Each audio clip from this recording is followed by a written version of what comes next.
Top quality और consistent performance के लिए सिर्फ सिल्वर पंप नाम याद रखना।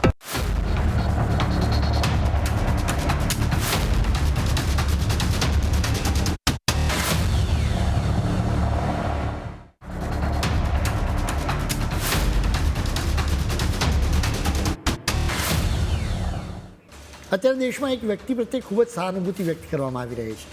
આ વ્યક્તિનું નામ છે સોનમ વાંગચુક. તેઓ 28મી જૂનથી જંતર મંતર ખાતે કોકરોચ જનતા પાર્ટીના વિરોધ પ્રદર્શનમાં જોડાયા છે. તેઓ અહીં ભૂખ હડતાળ પર ઉતર્યા છે.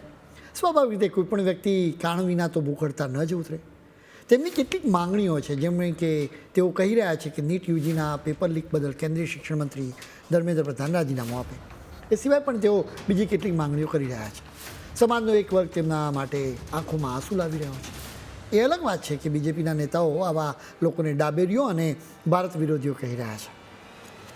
અત્યારે સોનમની ચર્ચા થઈ રહી છે. તેના માટેનું મૂળ કારણ આમિર ખાન અને તેની ફિલ્મ 3 ઇડિયટ્સ છે. વર્ષોથી એક વાત એટલી જોરશોરથી ફેલાવવામાં આવી છે કે લોકો તેને જ સત્ય માની બેઠા.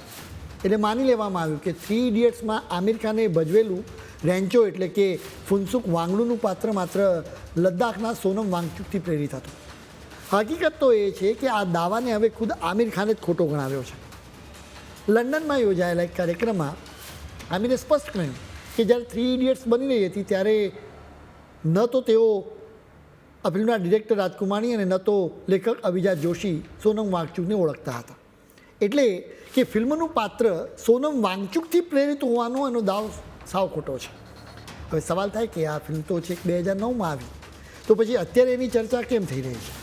એનું મૂળ કારણ આ ફિલ્મમાં ચતુરનું પાત્ર ભજવનારો કલાકાર ઓમી વૈદ્ય છે, જેણે સોનમ વાંગચુકના આંદોલનને સમર્થન આપતા કહ્યું કે હું નથી ઈચ્છતો કે ફુનસુક વાંગડુ મરી જાય.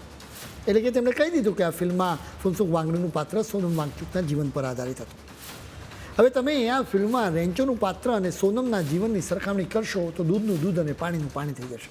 આ ફિલ્મમાં રેન્ચોના નામે અનેક પેટન્ટ હોવાનું બતાવવામાં આવ્યું છે. જોકે સચ્ચાઈ એ છે કે સોનમ વાંગચુકના નામે એક પણ પેટન્ટ નથી. તેમણે આઈસ સ્તૂપા એટલે કે સોલાર ટેન્ટ જેવા દેશી જુગાડ કર્યા ચોક્કસ છે. જોકે એ જુગાડ કેટલા કામના છે એ પણ ચર્ચાનો વિષય છે. હવે આ ફિલ્મમાં રેન્ચોને મૂળ ગરીબ, લાચાર અને વંચિત પરિવારનો વ્યક્તિ બતાવવામાં આવ્યો હતો. જોકે સોનમ વાંગચુક તો વગદાર પરિવારમાંથી આવે છે. તેઓ લદ્દાખના વગદાર કોંગ્રેસના નેતા સોનમ વાંગ્યાલના પુત્ર છે. તેમના પિતા વર્ષ 1972ની આસપાસમાં લેહના ધારાસભ્ય હતા. બાદમાં 1975માં તેઓ જમ્મુ કાશ્મીર સરકારમાં મંત્રી રહી ચૂક્યા છે. તેમનો પરિવાર એ જમાનામાં શ્રીનગરના પોશ વિસ્તારમાં વૈભવી જીવન જીવતો હતો.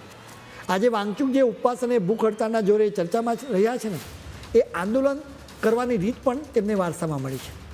વર્ષ 1984માં વાંગ્યાલે લદ્દાખ માટે કેટલીક માંગણીઓ લઈને ભૂખ હડતાળ કરી હતી. તમને સોશિયલ મીડિયા પર રેન્ચો અને સોનમ વાંગચુક વચ્ચેના કનેક્શનની વાતો જોવા મળતી હશે. સોનમ વાંગચુકની તસવીરોની સાથે ગીત વાગતું સંભળાય કે બહેતી હવા કા સાવો, ફિલ્મ 3 ઇડિયટ્સનું જ આ ગીત છે. ખરેખર તો આ બધું જ જનતાની સહાનુભૂતિ જીતવા અને વિડીયો વાયરલ કરવાનો ખેલ છે.